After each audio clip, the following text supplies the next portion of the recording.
Dans un foyer, il ne peut pas avoir deux chefs. Pour qu'il y ait la paix, il faut qu'il y ait un dominant et un dominé. L'homme est le dominant et la femme est celle qui est dominée. Car la femme est un être émotionnel qui a du mal à réfléchir avec la raison. Sinon, il y aurait plus de filles vierges en 2025 que des filles qui se déshonorent en donnant leur corps à chaque fois qu'elles entendent le mot « je t'aime ». Donc ça veut dire que la femme ne sait pas faire les bons choix.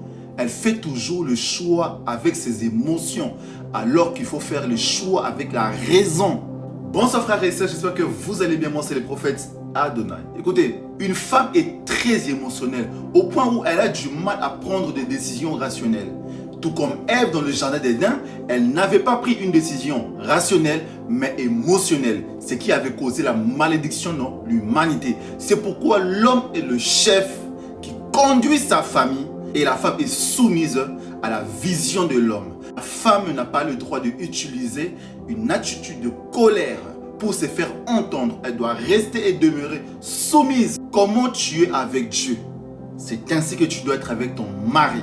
Même la nature nous enseigne que lorsque des enfants grandissent dans un foyer, là où il y a des disputes tous les jours, le jeune garçon, plus tard dans son foyer, sera un homme violent, sera un mauvais mari. Et la fille aura une mauvaise conduite. Elle sera une mauvaise femme irrespectueuse qui va utiliser la colère pour se faire entendre comme elle avait vu sa mère utiliser la colère pour se faire entendre auprès de son père. Que ce soit l'homme ou la femme, personne n'a le droit d'insulter ou frapper l'autre. Mais l'homme doit avoir un caractère et non pas la femme. Car la femme qui a un caractère, c'est une femme qui voudra s'imposer.